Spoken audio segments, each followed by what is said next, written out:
Welcome, everybody, to week 11 of the Bulldog Bark, where we talk about nothing but Crown Point football. And we're here with him again. He's with us every week. It's head coach of the Bulldogs, Craig Bazia. Coach, how are we doing today? Hey, Ski, how's things going? Good to be here and ready to talk about sectional championship football here. All right. Well, we'll get to the sectional championship game in just a little bit, but let's start off first by talking about that semifinal game against Lafayette. Jeff, it was a 42-10 victory, and started off, Coach, a little bit scary. Well, yeah, it wasn't exactly how we drew it up, and for most people out there know that we usually play our games at 7 o'clock, and this one started at 6:30, and I think our guys didn't get the memo, and we didn't start playing until 7 o'clock. But but once 7 o'clock hit, I think we turned it around and played some pretty good football. Got a little bit of weather behind you again. A little bit. It started off okay, then the rain came in. You guys had prepared for that the week before. Did that help in the preparation for this game? Yeah, and we also did the same thing on this week as well. Anytime there's rain in the forecast, we're going to get the wet footballs out and excuse me, and make our guys handle the ball and they did I thought a really good job. As a matter of fact, some of those passes that we threw and things didn't even look like it was raining outside the way our guys handled the ball. So I was really, really proud of them. Offensively, a really balanced attack, a couple of touchdowns through the air, and a lot of yards on the ground as well. Talk about the balanced attack. Yeah, we don't go into the game thinking we need to be balanced. It's one of those things that we take what they're giving us, and Larry was doing a nice job running behind our offensive line, and again, not knowing if we were going to be able to throw the ball because of the miserable conditions. I think we only threw it 13 times, but completed 10 of those, and so once we found out we were able to throw the ball, then it was throw it when we wanted to throw it, not when they made us throw it. So it's always good to be balanced, always to keep defense on their toes. And another good effort by the defense, minus the first possession, where I believe a defender of ours actually fell down on the touchdown pass. Besides that, they held them to bay again. Yeah, they did, and our defense continues to play lights out. Again, like you said, we had a defender fall down and gave up a touchdown, which that just certainly it happens, but it shouldn't. So we need to keep our balance and keep our leverage on the receivers, and that gave them quite a bit of momentum. And the next series we didn't get anything going, and it came down, and I believe a kickoff hit one of our guys right in the head, and they recovered, and then they go up 10-0, and then you're wondering like, oh no, man, this is the same thing that happened last year. And but we had talked about that. We just kept our poise and felt like if we play turnover-free football, we're going to have a pretty good shot to beat this team, and that's what happened.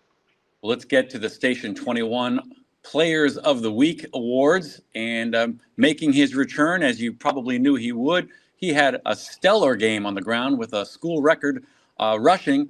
Offensive player goes to Larry Ellison. Yeah, I think probably maybe the fourth or fifth time this year where he's got Player of the Week honors, and it's hard to refute that. 295 yards and I think only 22 carries maybe, but Larry was just feeling it on Friday. The offensive line, obviously, is, as we talk as a team, those things don't happen by himself. Larry would be the first to tell you, but those guys up front were doing a great job. Our tight ends and H-backs who also add into our blocking schemes, and then even the receivers downfield.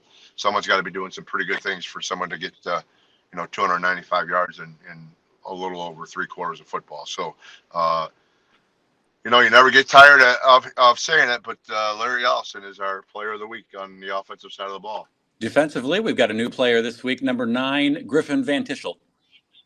Yep, Griffin did a great job. We had our free safety out of the game, Don Fenton, and Griffin had to move back to that position and did a great job of calling signals in the backfield and making some big time plays. And again, one of those sophomores that we keep talking about that are playing very, very good football for us. So congratulations to Griff. On the special teams, the Player of the Week goes to number 32, Carson Granger.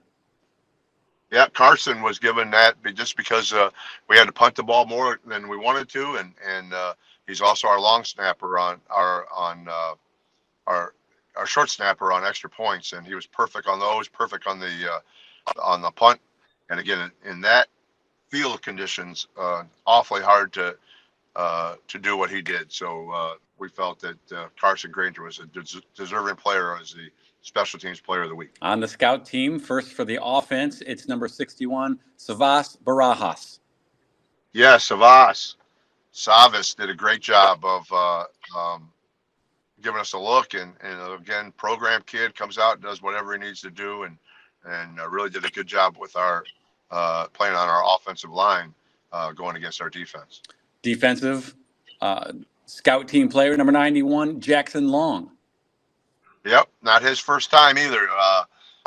Flat Top, as he's affectionately known as by his teammates, continues to give us a great picture on the defensive scout team, and you know, we're always looking to reward other guys, but when someone gives us a stellar effort like he did on that side of the ball, we think he's deserved. So great job by Jackson and you know, all the players of the week. Bringing back the bone crusher of the week. We missed it last week, but this week, not only did he have a big hit, he had a couple really good blocks of passes too. How about Seamus Molaski? Yep, Seamus continues to play well. You know, 6'5", 245-pound senior defensive end continues to get better and better each week, and we know that you know, when he gets his hands up, he could really be a detriment to the teams that are throwing, and but he had a one really great hit where he just snapped the offensive player's neck back, and we like to see that, and our defensive coaches thought it was deserving enough to give him the bone crusher of the week. Well, congratulations to all of the award recipients this week for the Station 21 Players of the Week in the Big 40 2-10 win over Lafayette Jeff. Well, Coach, with that win, now it takes you into the sectional championship game. It'll be against Lake Central, a team that you are familiar with, but certainly not one that you are overconfident with. Oh no, not by any means.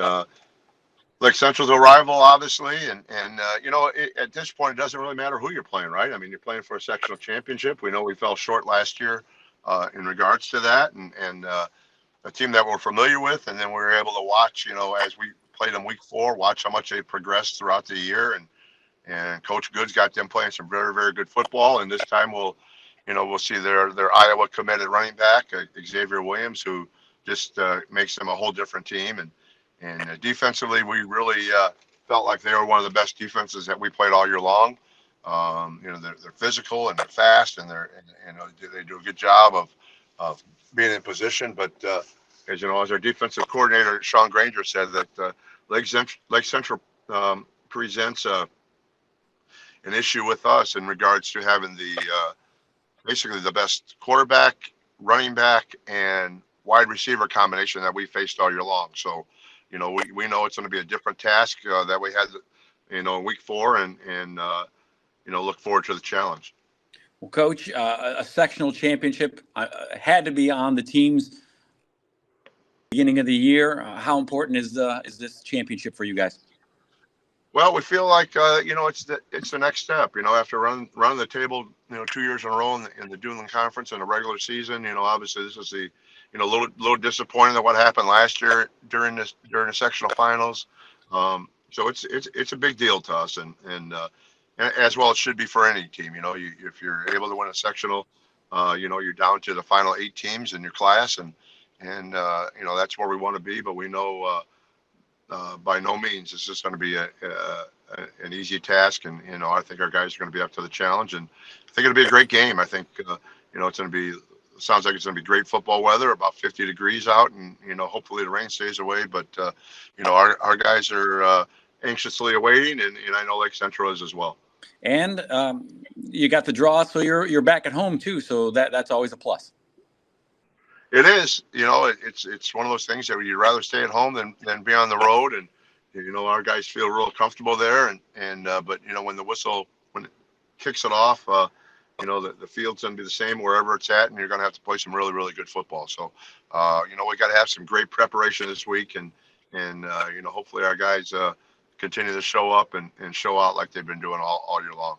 Well, the big game is Friday night. I'm assuming it's another 6:30 start. Or are we back at 7? Back at 7 o'clock. Back at right where we like. All right, back at 7. Lights on Friday night. It's the Lake Central Indians coming into town to face the Crown Point Bulldogs. Well, Coach, I appreciate you being here with us tonight. Best of luck on Friday. Bring home the championship. We're looking forward to it, Coach, and appreciate you having us on. And let's get out. Hopefully, we have a sea of red in our stadium on Friday, supporting us, and looking forward to a fantastic challenge against Lake Central. So go Dogs! All right, Indians and Bulldogs Friday night at 7 o'clock at Bulldog Stadium. That's the place to be. We thank everybody for tuning in and listening to the Bulldog Bark. We'll be back again next week to recap the sectional championship game and hopefully talk about what's to come. This has been the Bulldog Bark. Thanks for joining us.